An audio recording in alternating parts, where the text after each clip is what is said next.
प्रथम प्रश्न हमारे बीच है प्रतीक गिरी इंदौर। प्रतीक गिरी इंदौर, हाँ जी प्रतीक जी, जोरदार करतल ध्वनि से हम प्रतीक का स्वागत करते हैं। अपने स्थान पर आप अपना प्रश्न यहाँ से आदरणीय दादा के माध्यम से दादा से पूछेंगे। हाँ जी, ध्यान से सभी सुनेंगे। जी, मेरा प्रश्न ये है कि जीवन में हर किसी को कभी ना कभी अपने निर्णय या किसी कार्य का पछतावा होता है। से पढ़े, हाँ कृपया सभी शांति बनाए रखें, ध्यान पूर्वक सुने। जीवन में हर किसी को कभी न कभी अपने निर्णय या किसी कार्य का पछतावा होता है कि काश उस समय में यह काम नहीं करता या फिर ऐसा करता तो अच्छा रहता। क्या जीवन में आपसे कभी ऐसा कुछ काम या घटना हुई है? जीवन में सभी को किसी न किसी कार्य का पछतावा अवश्य होता है कि उसे यह विचार आता है कि मैं यह कार्य नहीं करता तो अच्छा होता। तो इस विद्यार्थी का प्रश्न है, क्या आपके जीवन में ऐसा कोई कार्य आपके माध्यम से हुआ है जिसका आपको पछतावा हो, या आपको ऐसा विकल्प आए कि ऐसा कार्य ना होता मेरे माध्यम से तो अच्छा होता? ये इसके साथ में ये विकल्प आ गया कि ऐसा नहीं होता तो अच्छा रहता, आ गया, प्रायश्चित हो गया ना।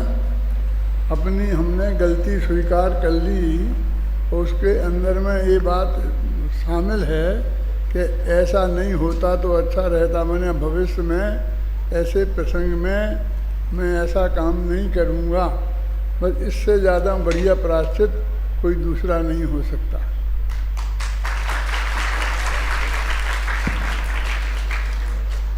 और जहाँ तक मेरा व्यक्तिगत सवाल है, तो हर एक के जीवन में रोज़ाना ऐसी बातें होती रहती हैं और जो गलत काम हमसे होता है तो हमारी समझ में आ जाता है।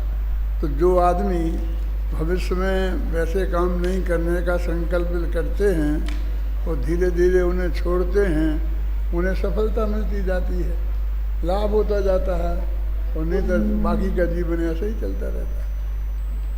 बहुत बहुत धन्यवाद आदरणीय। प्रश्न है, मैंने देखे हैं, 18 पत्र थे और एक एक में कई कई प्रश्न लिखे हुए थे। यदि वो इसमें करीब 40 प्रश्न होंगे ऐसा मुझे लगता है। अपने पास 1 घंटा है, तो 1 घंटे में 40 मिनट निपट जाएं तो अच्छा है। तो इसलिए ज़्यादा एक एक प्रश्न के उत्तर में ज़्यादा समय में नहीं लगाऊंगा। चलिए, बहुत बहुत धन्यवाद आदरणीय दादा को, जोरदार करतल ध्वनि से हम आपका धन्यवाद ज्ञापित करते हैं। अगला प्रश्न हमारे बीच है प्रसन्न जी जैन जयपुर। प्रसन्न जी जैन जयपुर हमारे बीच है, जोरदार करतल ध्वनि से इन्होंने यह सौभाग्य प्राप्त किया है कि वह आदरणीय दादा से प्रश्न पूछेंगे। हाँ जी भाई साहब। आदरणीय दादा साहब, आपके चरणों में सबसे पहले मेरा बारंबार प्रणाम। दादा साहब, मेरा प्रश्न है, तीनों लोक का जो सबसे श्रेष्ठ धर्म है जैन धर्म है, फिर भी हमारे धर्म के अनुयायी कम क्यों हैं? और जिस धर्म में हिंसा है, पाप है, उनकी संख्या इतनी ज़्यादा क्यों हो रही है? ये मेरा प्रश्न है। रत्नों की दुकानें दुनिया में इतनी कम क्यों हैं और सब्जी की इतनी ज़्यादा क्यों है? जो बढ़िया चीज़ होती है, कीमती चीज़ होती है, जिसको हर एक आदमी नहीं खरीद सकता है, उसकी का दुकानें कम ही होती हैं। इसलिए ये धर्म है, महान धर्म है, बहुत दार्शनिक धर्म है और आचरण में भी काफ़ी संयम में तो सीमित है। तो इसको धारण करना हर एक के बस की बात नहीं है, समझना भी। इसलिए सहज ही ये कम है और युग का ज़माना भी धीरे धीरे उसमें के अनुसार इसमें का संभव नहीं है। अब जैसे कि व्यापार में ईमानदारी रखना, टैक्स में नहीं चुराना। मेरे एक मित्र हैं कलकत्ते में, वो मेरे पास आए कि मैं बिल्कुल ईमानदारी से सारा काम करता हूँ और हिसाब रखता हूँ, तो पूरा रख कर के इनकम टैक्स ऑफिसर को बताता हूँ, देता हूँ। तो वो खुद के इंस्पेक्टर कहता है कि यदि तुम इस तरह से बढ़िया हिसाब रखोगे और सही रखोगे तो जो तुम्हें हमको खुश करने के लिए घूस देनी है, वो कहाँ से दोगे? कैश रोकड़ में लिख के दोगे कि मैंने इतने पैसे दिए उनको? खुद वो ऑफिसर कहता है, तो वो कहता है इस हिसाब को मैं बताता हूँ, उस तरकीब से बनाओ और फिर मेरे पास लाओ और मेरे पैसे भी इतने लाओ तो तुम्हारा काम हो जाएगा। बोले मैं क्या करूँ? तो एक आदमी ने आकर मेरे से बता दिया, एक व्यक्ति ने, उसने, इंस्पेक्टर ने उसको बता दिया, हर एक बताएंगे नहीं। तो मेरे कहने का मतलब है कि इस ज़माने में साधारण सा व्यापार करे, सही ईमानदारी से हिसाब रखे, तो भी वो अपने को नहीं रह सकता है। इसलिए ईमानदारी और ये बातें कठिन भी हैं। नेहरू जी से उन्हीं के मिनिस्टर ने कहा था कि मैं ये प्रतिज्ञा तो ले सकता हूँ कि मैं घूस नहीं लूँगा, लेकिन ये नहीं ले सकता हूँ कि मैं दूंगा नहीं, क्योंकि नहीं दूंगा तो मुझे रेलवे का टिकट नहीं मिलेगा, बस की नहीं मिलेगी। मतलब मेरे यहाँ से अपने घर पहुँचना मुझे मुश्किल है। यानी देश की स्थिति ऐसी है।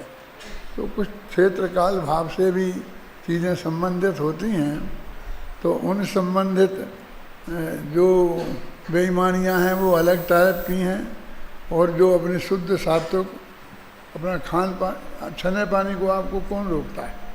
रात्रि में भोजन आप नहीं करें, इसके लिए आपको कहाँ बाधा है? तो इन बातों में तो हमारी बिल्कुल शुद्ध सात्विकता हो ना।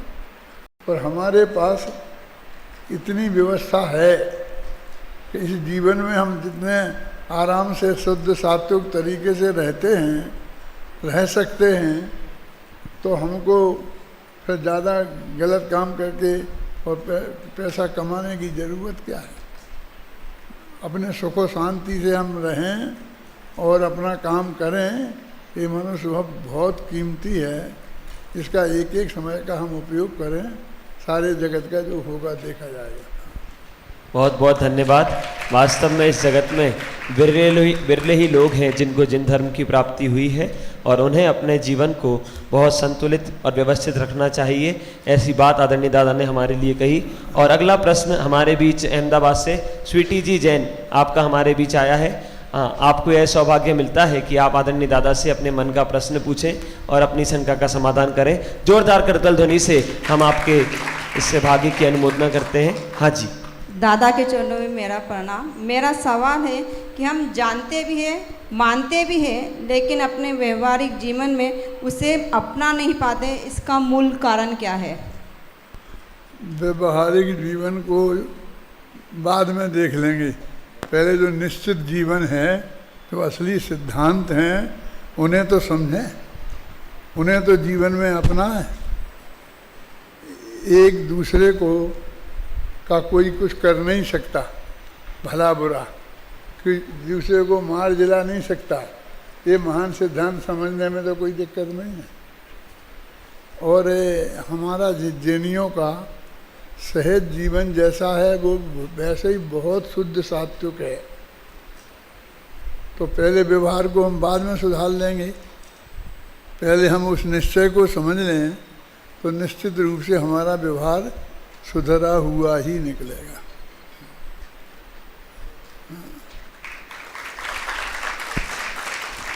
बहुत बहुत धन्यवाद आदरणीय दादा को, जिन्होंने व्यवहारिक जीवन में भी हम अपने मन में निश्चय करके उन बातों का श्रद्धान करके फिर व्यवहारिक जीवन को भी व्यवस्थित बना सकते हैं। ऐसा सुंदर समाधान हम सभी के लिए यहाँ पर दिया। और अगला प्रश्न दादा, सभी के मन का यह प्रश्न है, मैं आपसे पूछने जा रहा हूँ। यह प्रश्न है कि ये छोटे छोटे बच्चे या जो बड़े बड़े लोग हैं वह किसी न किसी रूप से पाठशाला से जुड़े हुए हैं, किसी न किसी रूप से। तो क्या आपने भी अपने बचपन में कहीं पाठशाला पढ़ी, और यदि पढ़ी तो उसकी एक कोई बात जो आपको अभी तक याद है और जिसका आप जीवन में पालन कर रहे हैं? मेरे पास तो जो या मेरी स्मृति में है ना, वो सब ये धर्म की बातें ही हैं जो जिंदगी भर पढ़ी, और बातें तो मुझे याद भी नहीं हैं। जो मेरे बहुत घनिष्ठ परिचय में भी रहे हैं, मैं उनका नाम भी भूल गया हूँ, भूल जाता हूँ, बता नहीं सकता हूँ। और अभी भाग्य से समय सार की गाथाएं, ये विषय वस्तु याद रहती है। प्रकृति का ऐसा नियम है कि जो उसके रुचि का विषय होता है वो याद रहता है, जो रुचि का विषय नहीं होता है वो याद नहीं रहता। देखो याद कौन सा विषय रहता है? अपने जानने की एक विधि है। पहले कोई चीज़ हम देखते हैं ना, तो पहले दर्शन होता है, फिर उसके बाद में अवग्रह होता है, उसके बाद में ईहा होता है, उसके बाद में अवाय होता है, उसके बाद में धारणा होती है, फिर उसके बाद में स्मृति, फिर प्रत्यभिज्ञान ज्ञान, फिर तर्क, फिर अनुमान, फिर आगम। इतना लंबा हिसाब है। तो हमारा होता क्या है कि जिस विषय में हमारी रुचि होती है उन विषयों को तो हम गहराई से समझने की कोशिश करते हैं, जानते हैं, याद रखते हैं। जिनमें रुचि नहीं होती है उन्हें हम अवग्रह से आगे बढ़ते ही नहीं। सामान्य दर्शन में दिखाई देना और फिर सामान्य साधारण सी जानकारी, उसे हम अवग्रह कहते हैं। फिर उसमें विशेष जानने का यत्न होना कब होगा? जब हमारी रुचि होगी तो हम उसमें विशेष जानने का प्रयत्न करेंगे, नहीं तो हम यहीं से आगे बढ़ जाएंगे, बस छोड़ देंगे उसे। तो जब विशेष जानने का प्रयत्न होता है तो ईहा होता है। फिर हम ये प्रयत्न होता है कि ये ईहा तो हो गया, नक्की तो हो गया। ईहा माने पूरी तरह से निर्णय करना। निर्णय तो हो गया, लेकिन कल मैं भूल ना जाऊं। अब ये चीज़ मुझे हमेशा याद रहना चाहिए, ऐसा जानना वो अवाय है। और भूलूं नहीं, ये धारणा। जब धारणा तक जो चीज़ पहुंच जाती है वही तो याद रहेगी। जो चीज़ धारणा तक नहीं पहुंची वो याद नहीं रह सकती है।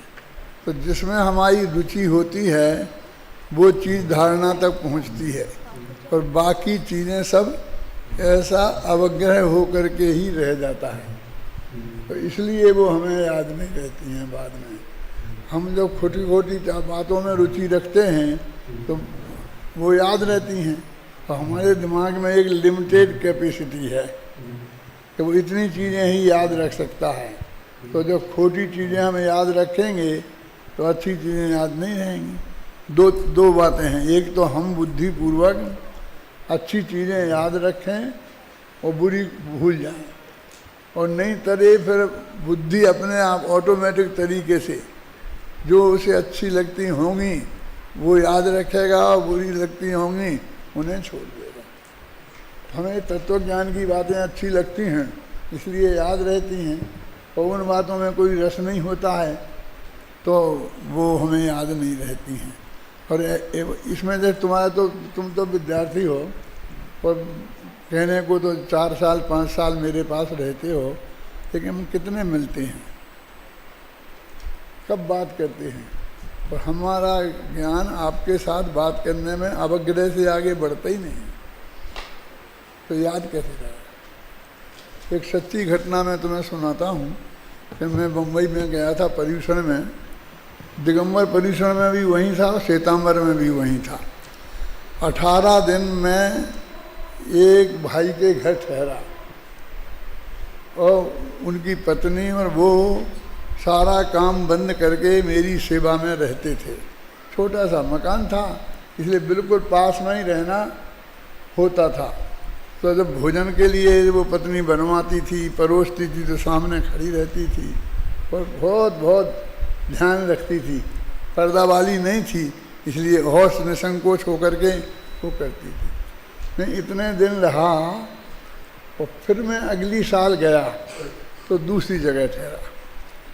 तो पहले दिन मैं प्रवचन करके बाहर निकला तो वो बहन मुझे मिली, उसने नमस्ते किया, मैंने भी पी लिया। लेकिन मेरे नमस्ते करने में ऐसा नहीं था कि उसे ये लगे कि मैंने उसे पहचाना। सकता है ना, पहचानने का व्यवहार अलग होता है और बिना पहचाने का नमस्ते का जवाब देना नमस्ते अलग तरह का होता है। तो मेरा ऐसा रूखा रूखा नमस्ते था। तो बोली दादा आपने मुझे पहचाना नहीं। मैं कहा क्यों नहीं पहचानेंगे, जबकि मैंने पहचाना नहीं था। तो वो बोली कि नाम बताओ। मैं कहा नाम तो याद नहीं है। वो बोली कि आप नहीं पहचान पाए।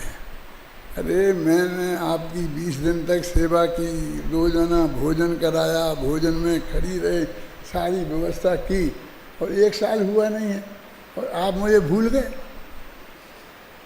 तभी नहीं आया याद। तब भी मुझे ऐसा नहीं था कि फिर मुझे वो रेलवे में मिल जाए, एयरपोर्ट में मिल जाए तो मैं पहचान लूँगा।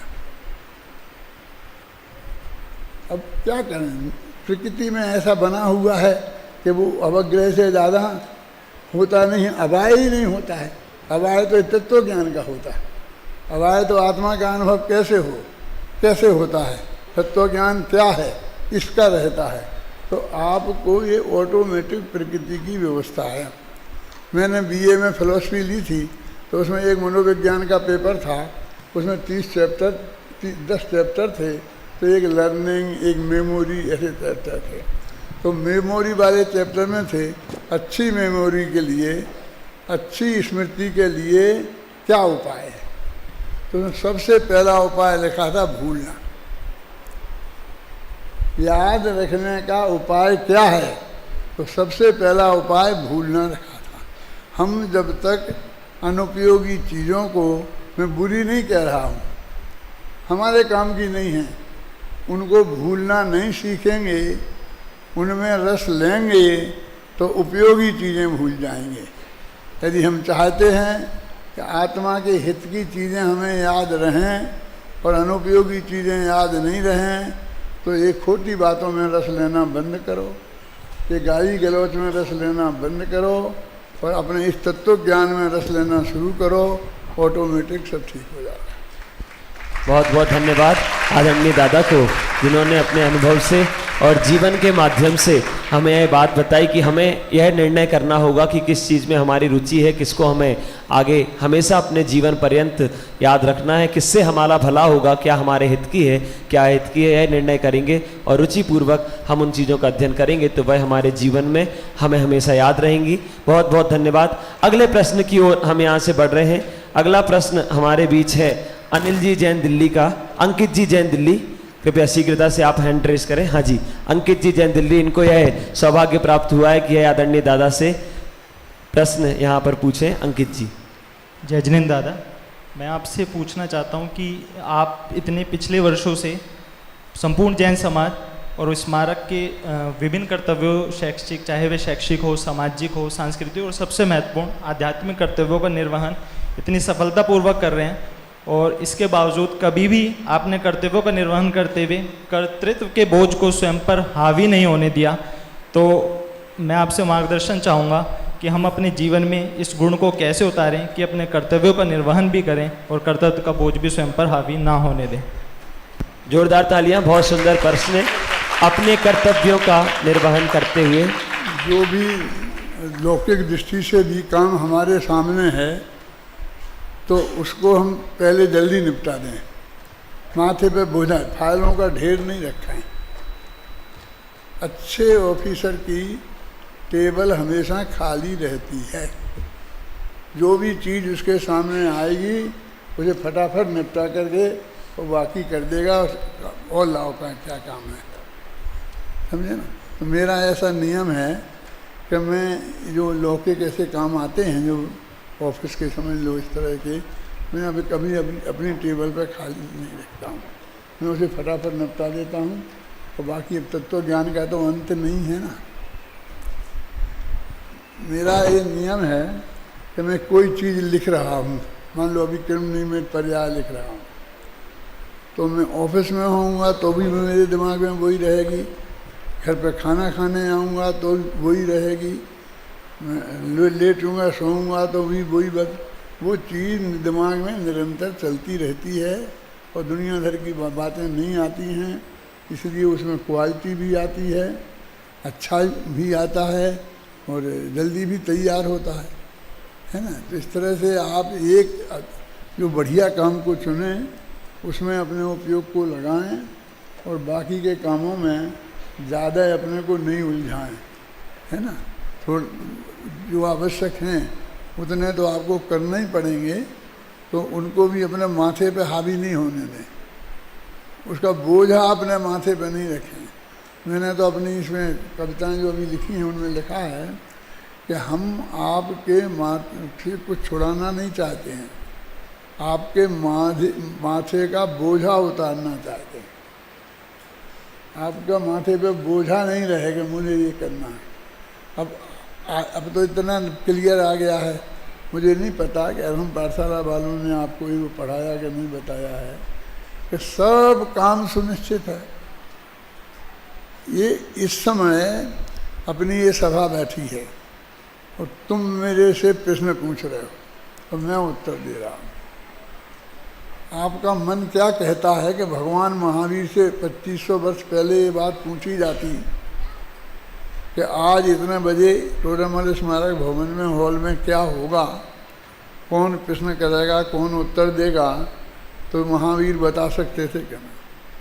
सोच आपका मन, मैं आपसे कोई प्रमाण नहीं पूछूंगा कौन से शास्त्र के आधार पर आप जवाब दे रहे हो। आपका मन क्या कहता है कि वे बता सकते थे कि नहीं बता सकते थे? तो अधिकांश लोगों का मन ये कहता है कि वे बता देते। इसका अर्थ ये है कि वे जानते थे कि आज क्या होगा।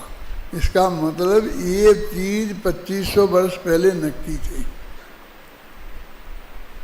है ना। नहीं नक्की नहीं थी तो कैसे जानते थे कि 2500 वर्ष तो कोई ज़्यादा नहीं होते हैं, हो सकता है। क्यों? तो मैं पूछता हूँ कि आदिनाथ जानते थे कि नहीं?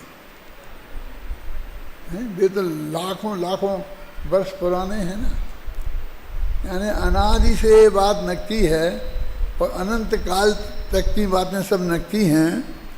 ये हमारे दिमाग में अच्छी तरह से सेट हो जाए तो हमारे माथे का बोझा उतर सकता है। फिर क्या काम हमारे लिए रह सकता है?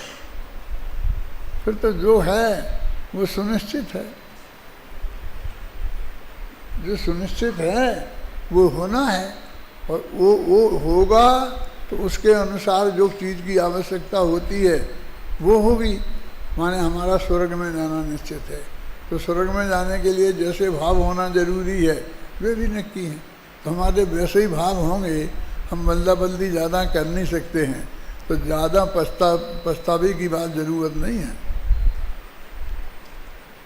वो तो सहज, इस सारा जो हो रहा है इस जगत में उसको अत्यंत सहज भाव से स्वीकार होना, हमारे चित्त को, मैं स्वीकार करना नहीं बोल रहा हूँ, फिर उसमें कर्तापन का बोझा आ जाएगा।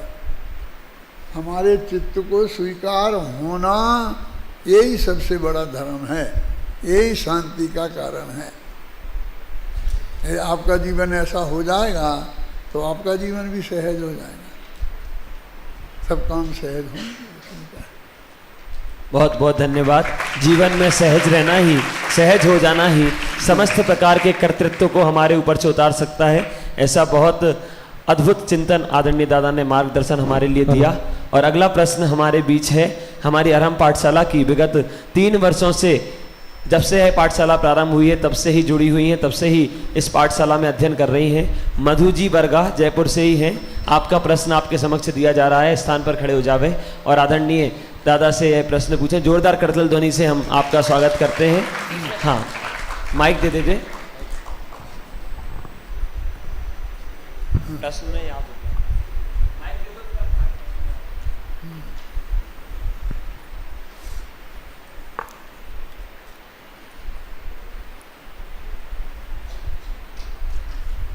आदरणीय दादा को नमस्कार। मैं पूछना चाहती हूँ कि बच्चों को, परिवार को कैसे थोड़ा जोड़ूं माइक पास में करके बोलिए। धर्म के अंदर कैसे जोड़ूं? कोई भी परिवार यहाँ पर है फिर भी कोई आना नहीं चाहता है, कोई सुनना नहीं चाहता है। उनका प्रश्न है कि वो तो बहुत समय से सुन रही हैं, उनकी रुचि है, उनके घर वाले उन्हें तो नहीं रोकते हैं पढ़ने से, लेकिन वो चाहती हैं कि उनके घर के जो सदस्य हैं वो भी आकर रुचि करें। तो वो उनसे ऐसा कहते हैं कि आपने तो अपने जमाने में मजे कर लिए, अभी हमें मजे कर लेने तो हम बुढ़ापे में धर्म करेंगे, आपके जितने हो जाएंगे। तो उनको कैसे धर्म मार्ग में लगाएं, यह उनका प्रश्न है। सबसे पहले तो आप ये निर्णय करो कि कोई किसी को समझा नहीं सकता। समझाने का भाव आए बिना रहता नहीं है। वो समझाने का भाव आपको आता है, वो कोई अपराध नहीं है, वो कोई बुरा काम नहीं है। वो भाव भी हमें आए बिना रहता नहीं है।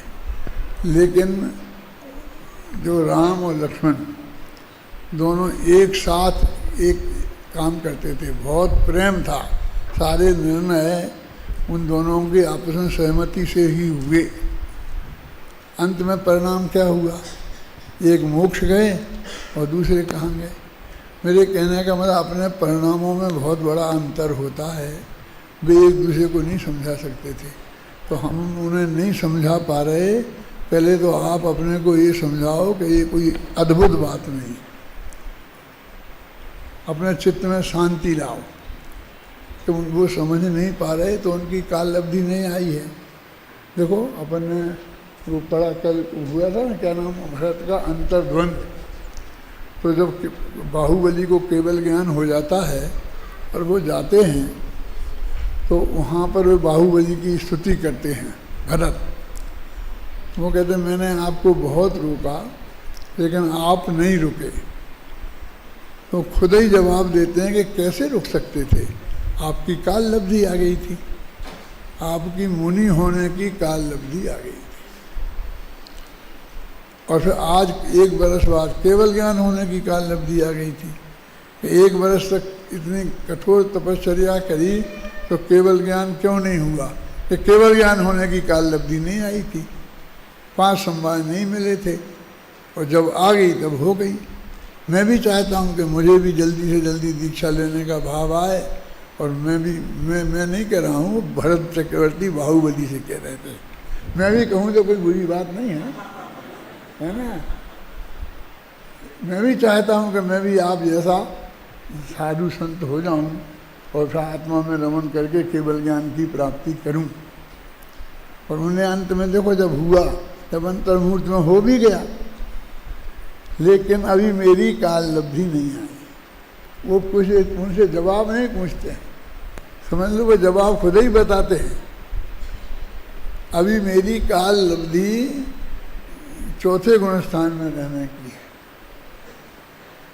अभी पूरे भारतवासियों का भाग्य ऐसा है कि मैं उनकी सारी व्यवस्था करूं। मेरे कहने का मतलब ये है कि सब कुछ सहज है। एक दफे सहजता को स्वीकार करो, क्योंकि हम इतने प्रयत्न करते हैं और वो नहीं होते हैं। हर घर में हर एक आदमी तो मुनि नहीं हो जाता है, साधु तो नहीं हो जाता है, एक होता है ना। तो आपको भाव आए बिना रहेगा नहीं। और वे इतना तो मानते हैं कि आप जब बुढ़ी हो गई तब आपने किया, हम बुढ़े हो जाएंगे तब हम कहेंगे। हमारे बच्चे भी हमसे कह सकते हैं कि दादा आप करो। अभी एक बात मैं आपको बता करके आगे बढ़ूँगा। हमारा एक शिविर था भिंडर में, भिंडर है उदयपुर के आगे। तो वो शिविर, वहाँ का राजा था, राजा ने अपना किला को होटल के रूप में तब्दील किया था और उसको उद्घाटन करके उसमें होटल चलाने वाला था। तो हमारे शिविर वाले वहाँ गए कि हमें ये होटल दे दो और ज़मीन दे दो नीचे की, तो हम अपना शिविर यहाँ लगा लें, क्योंकि इससे अच्छी जगह यहाँ दूसरी कोई है नहीं, ये बिल्कुल बीच में है सारे। तो उन्होंने कहा मेरे इससे अच्छा उद्घाटन मेरा और क्या हुआ। और उन्होंने पूरा होटल दे दिया और ज़मीन भी दे दी। और उन्होंने कहा महाराज क्या देना है। उन्होंने कहा कि अभी इतना बढ़िया काम हो रहा है तो मेरा योगदान समझ लो, मुझे कुछ नहीं लेना है आपसे। और तुमने सबसे चंदा दिया होगा तो मेरे से बोलो मेरे से क्या लेना। उनने बहुत प्रेम से वो होटल हमको फ्री में दे दिया। हम उसमें ठहरे थे, सही घटना है। तो हमने सबने सोचा कि इन राजा साहब से ही अपन उद्घाटन कराएं शिविर का, किसी बड़े सीढ़िया को बुला के वो पैसा ज़्यादा देगा, उस लोभ को छोड़ के उन्हीं राजा साहब से उद्घाटन करने का नक्की किया। तो वे उद्घाटन करने आए, नई उम्र के थे। उनकी ससुराल बड़ौदा में थी, गायकवाड़ों के यहाँ। उनकी पत्नी गायकवाड़ की लड़की थी। तो उन्होंने ये हमको बोला, अपने भाषण में कहा, वो 5 मिनट का अंश मैं तुम्हें सुनाना चाहता हूँ तुम्हारे इस प्रश्न के उत्तर में, कि मेरी माँ मेरे से कहती रहती थी कि बेटा मैं सुबह पूजा करती हूँ तो तू मेरे साथ सुबह पूजन में बैठा कर। तो मैं माँ से कहता था कि माँ तुम्हारे समय पूजा करने के हैं तो तुम करो, मुझे क्यों परेशान करती हो, जब मैं तुम्हारी उम्र पे आ जाऊँगा तब मैं पूजा करूँगा। मैं अपनी माँ से ऐसा बोलता था। तो माँ ने कहा मेरे से कि बेटा तू मेरी उम्र पे आएगा, तुझे पक्का पता है तेरे पिताजी 40 वर्ष की उम्र में स्वर्गवास हो गया, तेरे दादाजी 35 वर्ष की उम्र में चले गए थे, तो तू इस उम्र में आएगा, तुझे पक्का भरोसा है? बेटा उम्र का कोई भरोसा नहीं है, तू पूजा किया कर। तो फिर मैंने उस दिन से माँ के साथ बैठ के पूजा करना शुरू कर दिया। अभी वो MLA का चुनाव जीता था और मिनिस्ट्री बननी थी और पूरा पक्का भरोसा था तो वो उनको मिनिस्ट्री में बुलाया जाएगा, तो मुख्यमंत्री का फ़ोन आएगा। तो उसने अपनी पत्नी से कहा, वो गायकवाड़ की लड़की से, कि आप किसी का फ़ोन आए तो उठा लेना और मुझसे बात कराना कि तुम भगवान की पूजा कर रहे होगे तो मैं तुमसे कैसे बात कराऊंगी, कि तुम कराना, एक खास फ़ोन आने वाला है, खास फ़ोन, बड़े आदमी का फ़ोन आने वाला है। अच्छा बड़े आदमी का आने वाला है?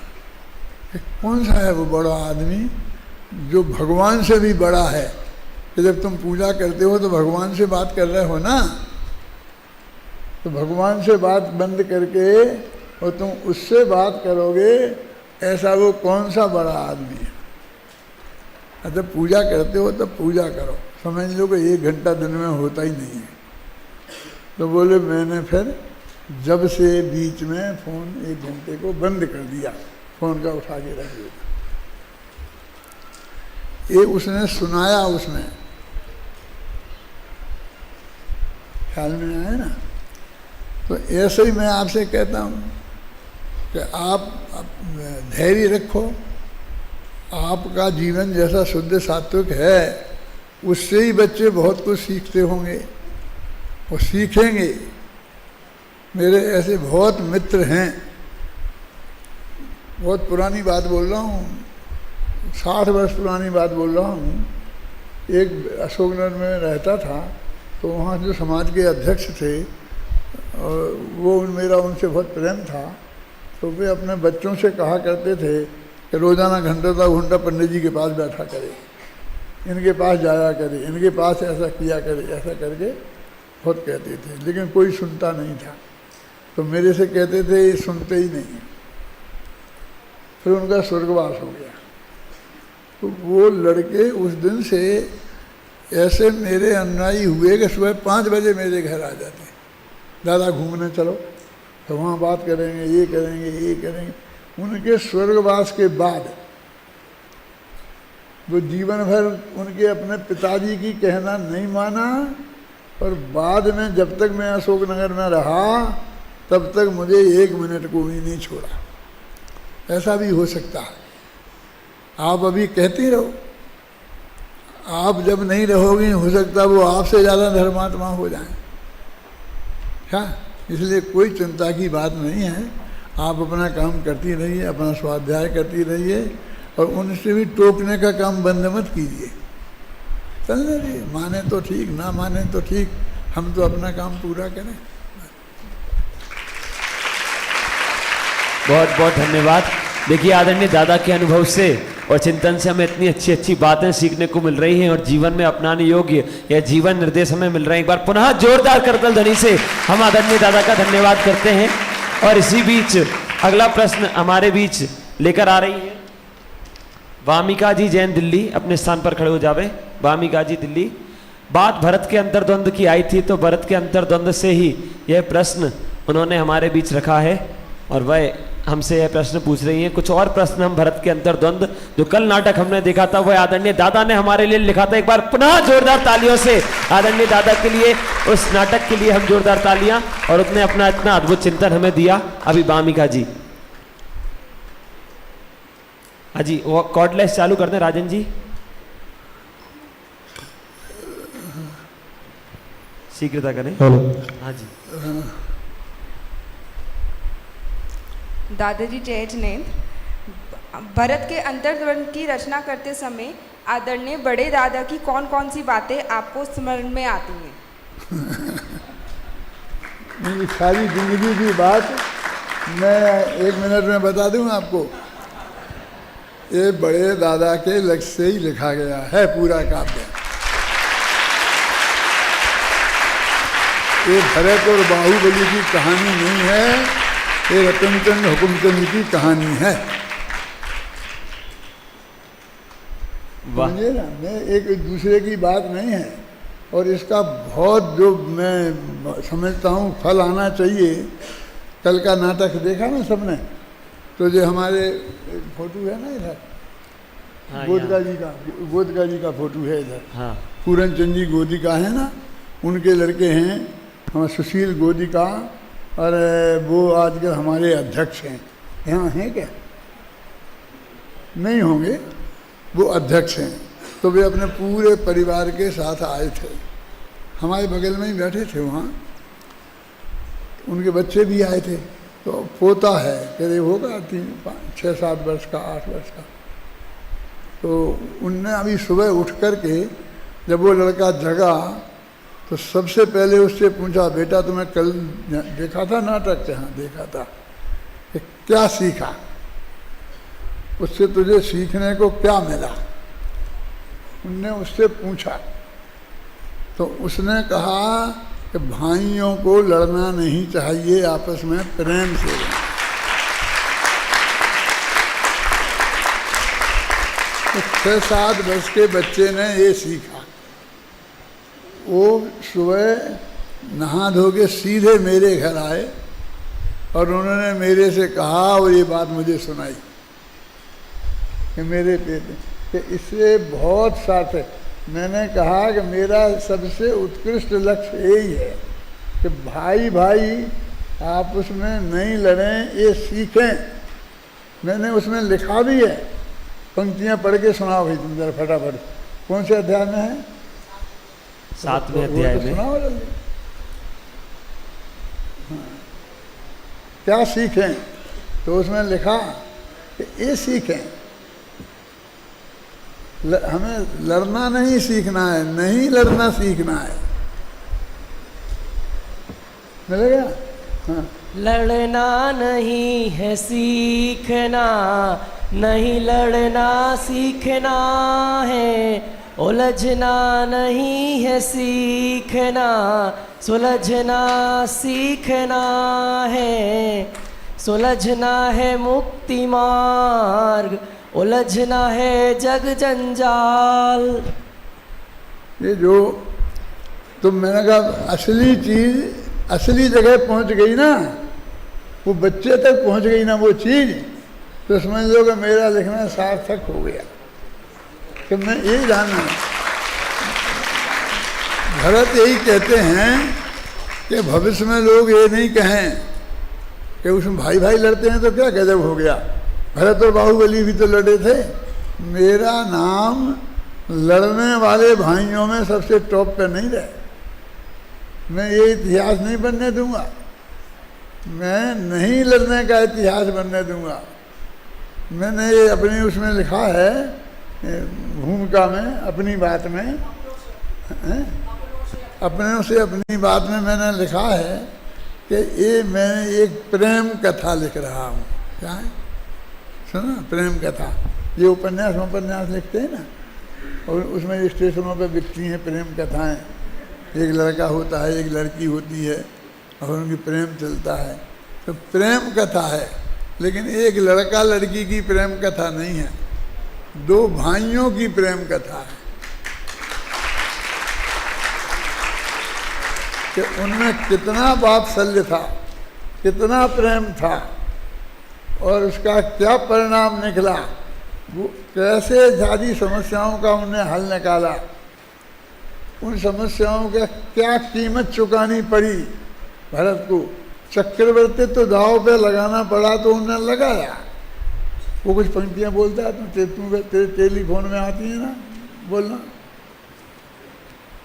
हम फोन करते हैं तेरे को तो पंक्तियां बजती हैं। हाँ, अरे हम तो सुनते हैं रोजाना, ये अभी देख रहा है उसमें। हाँ, क्या भाई को नहीं जाने दूंगा।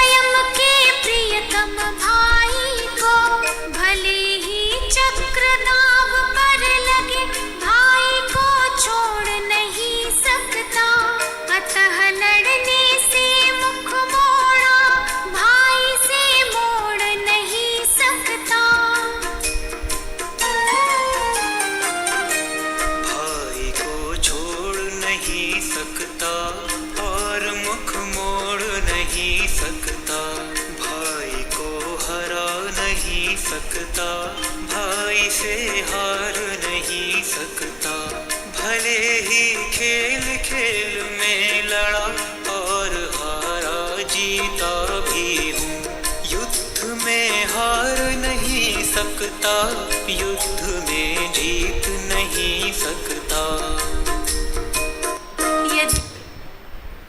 हाँ, मतलब इसकी थीम ये है कि भाई भाई प्रेम से रहें, भाई भाइयों की प्रेम कथा है।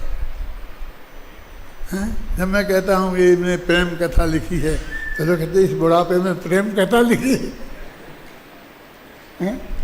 अरे इसमें मेरे इस काव्य में एक नारी नाम का पात्र भी नहीं है, माँ है थोड़ी। भरत की माँ जब वो कहती है कि मेरा बेटा बहुत भाग्यवान है, चक्रवर्ती हो गया है, तब वो कहता है कि नहीं माँ, मैं भाग्यवान नहीं हूँ, भाग्यवान तो तेरा ये बेटा है जो उनका ऋषभदेव का गणधर बन गया है और उनकी हर दिव्य ध्वनि की बात को सुनता है, और मैं तो उनको दिन में सुनने भी नहीं जा पाता हूँ, तो रात को जाना पड़ता है, मैं भाग्यवान नहीं हूँ। इतने के लिए सिर्फ उसकी माँ पात्र के रूप में नारी पात्र आई।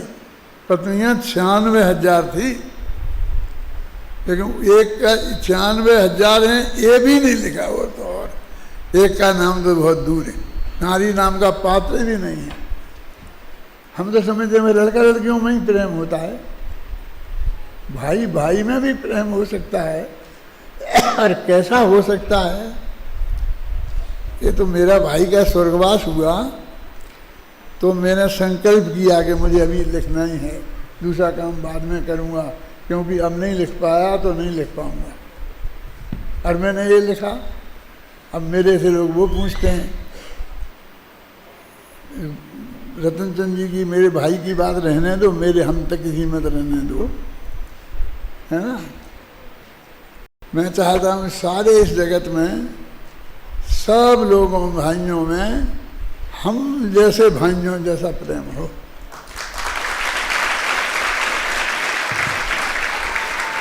इसके लिए मैंने ये लिखा है, मेरा ये उद्देश्य है। इसलिए तुम उस बात को मत चर्चा में, मेरे को पर्सनली रहने दो। दुनिया में, हिंदुस्तान में 1.25 अरब आदमी रहते हैं। एक घर ऐसा मुझे बताओ कि 2 भाई न्यारे न्यारे ना हुए हों और उनमें बंटवारा नहीं हुआ हो अपनी संपत्ति का। हो कोई निगाह में तो बताना, खड़े हो जाओ। कोई ऐसा आदमी हो गए कि वो हो गए उसकी बात नहीं, उसने ऐसा आदमी देखा हो कि जिनमें आपस में बंटवारा नहीं हुआ हो, जो न्यारे नहीं हुए हों, तो वो खड़ा हो जाए अपनी जगह। इस सभा में ऐसा कोई आदमी होए तो वो खड़ा हो जाए।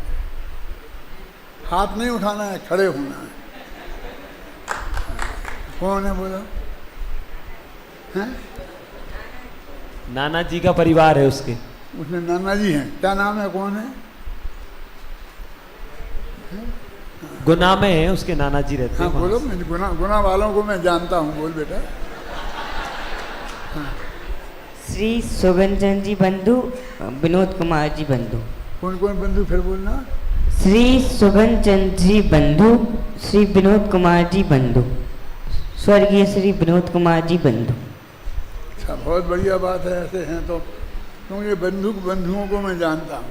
एक अमूलक चंद हैं, फिर धर्मचंद हैं, फिर तीसरे नेमी चंद हैं, चौथे प्रकाश चंद हैं, पांचवें अभय कुमार हैं, फिर रमेश चंद हैं, फिर उमेश चंद। 7 भाई हैं बंधु।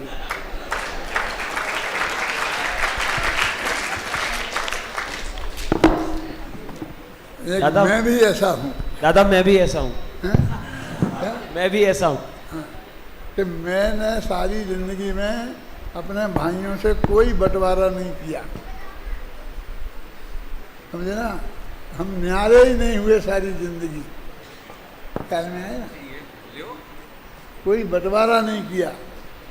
मैं ऐसा ही देखना चाहता हूँ हर घर को। इसके लिए मैंने ये महाकाव्य लिखा है। इसे पढ़ें आप बार बार। बहुत बहुत धन्यवाद आदरणीय दादा को। दादा वास्तव में हर बार यह कहते हैं कि मुझे कोई राम लक्ष्मण कहे दादा को और बड़े दादा को, तो वो मुझे बर्दाश्त नहीं है, क्योंकि लक्ष्मण तो नरक में गए हैं, लेकिन भरत बाहुबली कहे तो मुझे गौरव का अनुभव होता है, क्योंकि दोनों ही मोक्षगामी जीव हैं। ऐसे बहुत बहुत धन्यवाद आदरणीय दादा को। और शीघ्रता से अगला प्रश्न हम ले रहे हैं समर्थ जैन खनिया थाना। हाँ जी, भरत के अंतर्द्वंद से ही संबंधित। जय जिनेन्द्र। भरत और बाहुबली जैसी कोई और कहानी आपके मन में है जो दुनिया की नज़रों में गलत हो और आपके मन में अलग हो? भरत और बाहुबली जैसी कोई और ऐसी कहानी क्या आपके चित्त में है जो दुनिया की नज़रों में कुछ और गलत हो और आपकी नज़र में कुछ अलग हो? एक नहीं, हर एक कहानी में ऐसा मेरा है। मैंने पश्चाताप लिखा ना, तो उसमें सीता और राम की कहानी है, तो बिल्कुल अलग टाइप से है जो दुनिया ने के हिसाब में नहीं है। मैंने अभी वैराग्य नाम का काव्य लिखा है, उसमें तो मेरी राजुल अलग राजुल है, हैं? राजुल के पिता वो नहीं हैं कि बेटी मैं तेरी दूसरी शादी कराऊंगा। जैन पिता कोई ऐसी बात नहीं करता अपनी बेटी से। वो राजुल अलग है, मेरे के पिता अलग हैं, सब अलग हैं। आप पढ़ोगे तो देखो, पढ़ने की फुर्सत हो तो। अभी तो तुम नई उम्र के हो बेटा, सारी जिंदगी पढ़ोगे तो ख़त्म नहीं होगी। क्यों नहीं होगी ख़त्म? क्योंकि एक किताब पढ़ोगे अच्छे ढंग से तो उसमें ऐसा रस आएगा कि ज़िंदगी भर उसको बार बार पढ़ोगे। हैं? इस पश्चाताप को तुम बार बार नहीं पढ़ोगे। तुमने ये जो भरत का अंतर्द्वंद बार बार पढ़ने लायक नहीं है। मेरे से परसों ही एक फ़ोन आया था कलकत्ते से, नाम भी बता सकता हूँ। तो उनने कहा कि आपने ये वादा किया था कि आप एक उपन्यास लिखेंगे बाहुबली पे, भरत पे, और ये आपने काव्य लिख दिया। आप उपन्यास लिखिए। आपने काव्य क्यों लिखा, उपन्यास क्यों नहीं लिखा? परमात्मा दिलीप भाई ने मेरे से ऐसा पूछा। एक दिलीप भाई हैं। मैंने उनसे कहा कि उपन्यास लिखता तो लोग या तो पढ़ते ही नहीं या जिंदगी में एक बार पढ़ते। आज तक कोई उपन्यास आपने 2 बार नहीं पढ़ा होगा। लेकिन मैंने ऐसी किताब लिखना चाहता था कि रोजाना पढ़ें, बार बार सुने, घर में सुने, जो बार बार पढ़ी जाए। इसलिए मैंने कहानी एक ही है। बहुत बहुत धन्यवाद। आदरणीय दादा को जिन्होंने हमारे समक्ष यह बात कही। दादा, कुछ लोग और प्रश्न भी, यह बहुत सारे प्रश्न हमारे बीच हैं, कुछ लोग ये प्रश्न भी आए थे बहुत सारे लोगों के, मैं पूछ लेता हूँ। क्या आप कोई अगली रचना और कुछ ऐसी लिख रहे हैं जो हमारे लिए, हमारे जीवन को दिशा निर्देशित करने वाली हो? वही लिखेंगे तो आ जाएगी सामने समय पर। चलिए, बहुत बढ़िया। और हम विद्यार्थियों के साथ साथ हम चलते हैं और हम अध्यापक की ओर। हमारे बीच पंडित संयम जी शास्त्री हैं, वह एक प्रश्न दादा आपसे पूछना चाहते हैं। दादा, आपको अपने जीवन में डे टू डे रूटीन में बोरियत महसूस नहीं होती? क्या बोरियत? क्या होता है? बोर नहीं होते क्या आप कभी? क्या होता है बोरियत? मतलब आपको अपने जीवन से ऐसा महसूस हो कि ये समय बड़ा मुश्किल से कट रहा है, इसे काटना पड़ रहा है? नहीं, मैं तो कोई जीवन काट नहीं रहा हूँ, आनंद से रह रहा हूँ। मैं तो देखो, जो कुछ है वो कुछ सब कुछ मुझे सहज स्वीकृत है। तो सहज स्वीकृत है तो बोरियत क्या की? तुमने कह रहे हो तो मेरा ऑपरेशन हुआ था 12 फरवरी को, तो मैं जो रात में वो मशीन लगानी पड़ती है मुझे, तो रात में वो मशीन ख़राब हो गई तो मुझे नहीं लगी, तो मैं रात भर नहीं सो पाया। ऑपरेशन हुआ था, मुझे कोई तकलीफ नहीं थी, लेकिन वो मशीन नहीं काम कर रही थी तो सो नहीं पाया। मैं सोचता रहा कि भाई अब तो मैं स्वस्थ हो रहा हूँ, ऑपरेशन हो जाएगा तो कुछ ना कुछ लिखूँगा। अब मैं लिखना चाहता था, ना मेरे पास पेन था, ना मेरे पास कागज़ था, ना मेरे पास फ़ोन था कि मैं किसी से बुला कर कुछ मंगा लेता। तो नर्स आई कि दादा आपका ब्लड प्रेशर लेना है। मैंने कहा ले लो, लेकिन ब्लड प्रेशर ले लो, उसके बाद मुझे 4 कागज़ और 1 पेन दो, मुझे कुछ लिखना है। रात के 3:30 बजे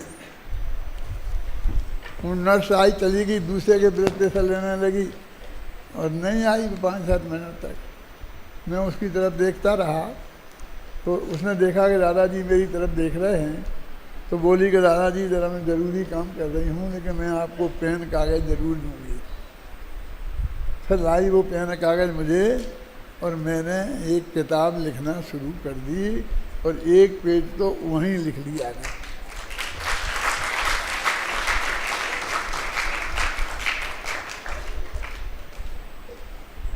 और अभी भी 30-35 पेज लिखे हैं, आएगी जब समय आ जाएगी सबके सामने। बहुत बहुत धन्यवाद। सहजता जीवन का आनंद, यही है परमागम का पंथ। बहुत सुंदर यह बात आदरणीय हमें दादा ने बताई। सहज रहेंगे तो बोरियत कभी नहीं होगी। और एक प्रश्न हमारे बीच पर्व जैन हमारे बीच हैं। पर्व जैन, अपने पर्व जैन खनिया था ना? चलिए, उनका प्रश्न यह था, मैं आपसे पूछ लेता हूँ। दादा, हम भगवान को क्यों पूजें? भगवान को क्यों पूजें? हमने उनको देखा नहीं है। हाँ, आ जाओ बेटा, जल्दी आगे आ जाओ, मैं बोल देता हूँ। हाँ, हमने उनको देखा नहीं है, हमने उनको मोक्ष जाते हुए नहीं देखा, तो फिर हम उनको कैसे पहचाने कि यही हमारे भगवान है? या हम मंदिर क्यों जाते हैं, हम उनकी पूजन क्यों करें? करते तो हो ना, जाते तो हो ना मंदिर। अब पूछते हो कि अब क्यों जाने? क्या सोच के गए थे? भगवान को आप कहने हमने देखा नहीं है। समस्या है कि भगवान एक दूसरे का आत्मा तो किसी को दिखता ही नहीं है। इन चमड़े की आंखों से तो अपना आत्मा भी नहीं दिखेगा, अनुभव में आएगा, अपना आत्मा भी आएगा। जब तक केवल ज्ञान नहीं होगा तब तक इस ज्ञान से प्रदेश प्रत्यक्ष नहीं होंगे। आत्मा के प्रदेश असंख्य हैं, ये तो हमें शास्त्र से पढ़ के ही जानना पड़ेगा, है ना। इसलिए आज में जो देखोगे उसे ही मानोगे, उसे पूजोगे, ऐसी बात सही नहीं है। हम वस्तु के स्वरूप को जानते हैं, हम स्वयं भगवान हैं, पर्याय में भगवान बन सकते हैं।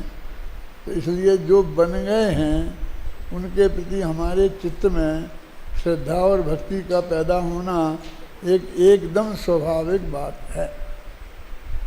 जो व्यक्ति जैसा बनना चाहता है, यदि आप क्रिकेट में टॉप करना चाहते हैं तो आपके घर में महावीर का फोटो नहीं मिलेगा, गांधी जी का फोटो नहीं मिलेगा, किसका मिलेगा? अब आजकल मुझे मालूम नहीं है कौन है, अब मैं तो उस ज़माने की बात कहूँ तो क्या गावस्कर का मिलेगा, हैं? क्यों? माने जो उसके विशेषज्ञ हैं, जो उसके टॉपर्स हैं, उनके फोटो आपके घर में मिलेंगे। आप कहेंगे मुझे उस जैसा बनना है ना?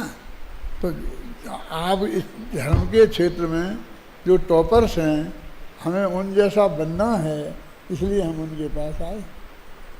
आप मंदिर में आ गए, हॉल में बैठे हैं और मेरे से पूछ रहे हैं, और हम कह रहे क्यों आए? नहीं आते तो ये बात जानने को आपको कहाँ मिलती, इसलिए आओ। ये बात समझनी है तो आपको मंदिरों में ही मिलेगी। हाँ। एक प्रश्न और इस छोटे से बालक का है, दिव्य जैन उदयपुर। पूछो बेटा जल्दी से। जोरदार तालियां इसके लिए, बहुत अच्छा प्रश्न। आप अभी इतने बड़े पद पे हो, इसके पीछे की आपकी जीवन यात्रा कैसी रही?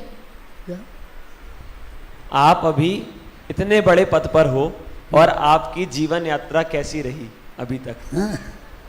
मैं कौन से पद पर हूँ? मैं तो किसी पद पर नहीं हूँ। ऐसी ही रही सरल। मैं बहुत बड़े पद पर हूँ, इसलिए तुम्हारी दृष्टि विशाल है, बढ़िया है, इसलिए तुम्हें बड़े पद पर रखती हूँ।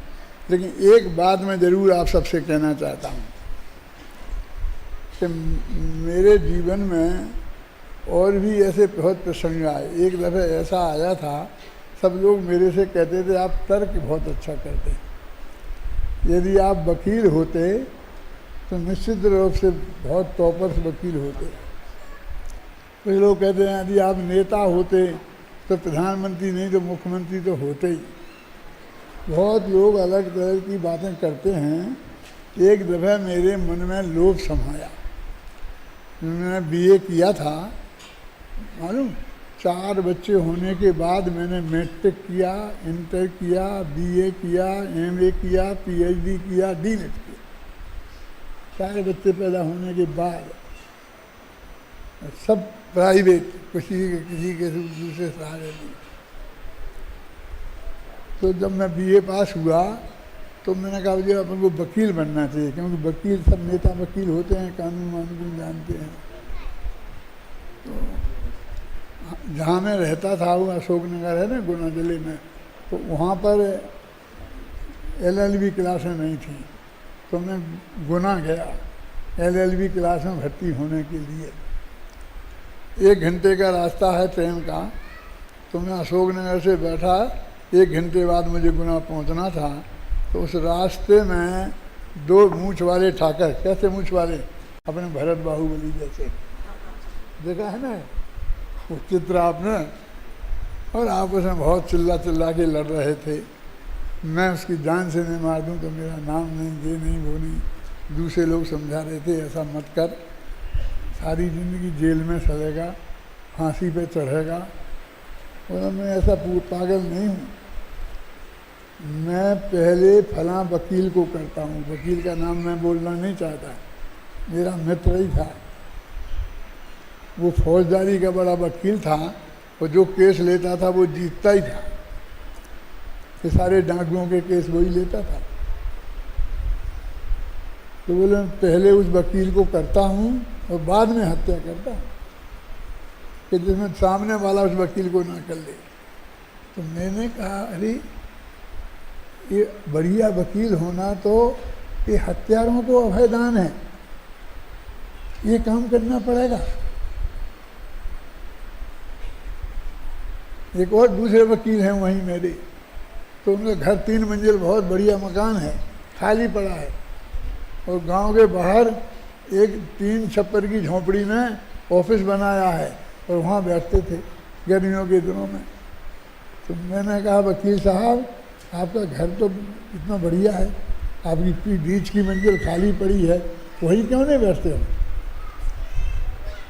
तो उनने कहा मेरे पास कैसे लोग आते हैं, डाकू, चोर, बदमाश, मैं उनको अपना घर नहीं दिखाना चाहता, इसलिए यहाँ रखता हूँ। तो मेरी समझ में आ गया ये तो लुटेरे हत्यारों के सहयोगी हैं, ये तो उनके साथी हैं, मुझे नहीं पढ़ना। पहली गाड़ी से मैं गया और दूसरी गाड़ी से वापस आ गया, तो मैं वकील बनते बनते बच गया। राजनीति में भी मैं चुनाव जीता हुआ आदमी हूँ, न्याय पंचायत का सरपंच बना हुआ आदमी हूँ, उससे भी मैंने सब इस्तीफा दे दिया। और आज मैं जो भी हूँ, जैसा भी हूँ जिसकी दृष्टि में, लेकिन मैं उससे बहुत संतुष्ट हूँ। मेरे ऐसा नहीं कि मैं ये नहीं होता, ऐसा होता तो बहुत अच्छा रहता। देखो आपको बहुत अटपटा लगेगा, लेकिन मैं अपनी भावना को बताने के लिए मेरे पास दूसरा उपाय नहीं है। आज मेरे पास ये प्रस्ताव आया है कि आपको राष्ट्रपति बनाते हैं, क्या सलाह है आपको?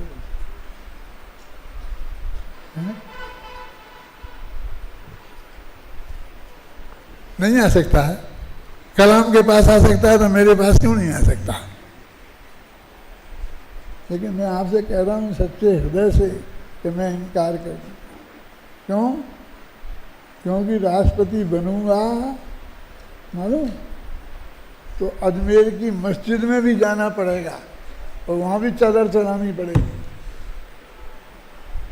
जबकि मैं जहाँ नहीं जाना चाहता हूँ वहाँ नहीं जाना चाहता हूँ। मैं नहीं बताना चाहता हूँ कहाँ नहीं जाना चाहता हूँ। आप समझ में आए ना?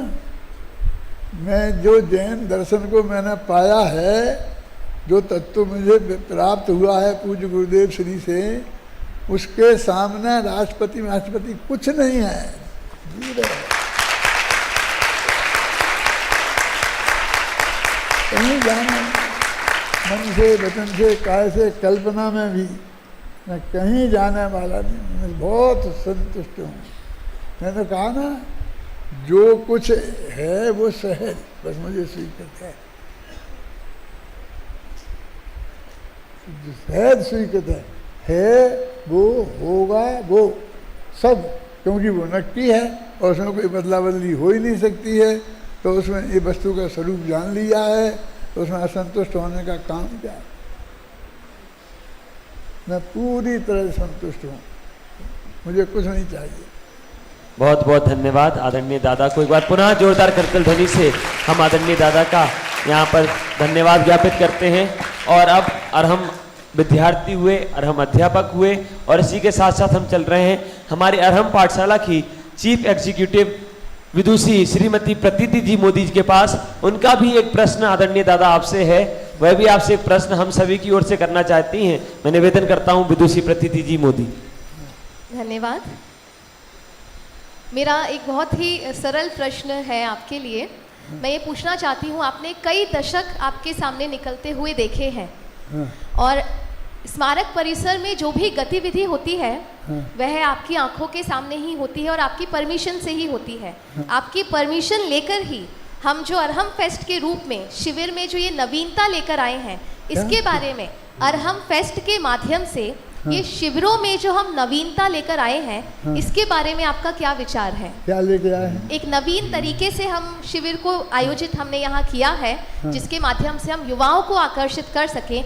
इसके बारे में आप क्या राय रखते हैं? मैं अपनी प्रशंसा करूं, तुम्हें चाहती हूँ। आपकी प्रशंसा ही आपका आशीर्वाद है और हमारा प्रोत्साहन है। ये तो मेरा काम है, मेरी संस्था है, मेरे बच्चे हैं, मेरे कर रहे हैं। क्यों? जो हमने सिखाया है वही सबको सिखा रहे हैं। और ज़माना बदलता है तो उसके तरीके भी बदलते हैं, तो तरीके भी बदल रहे हैं, तो मुझे अच्छा क्यों नहीं लगेगा? बहुत अच्छा लगा। बहुत बहुत धन्यवाद आदरणीय दादा को।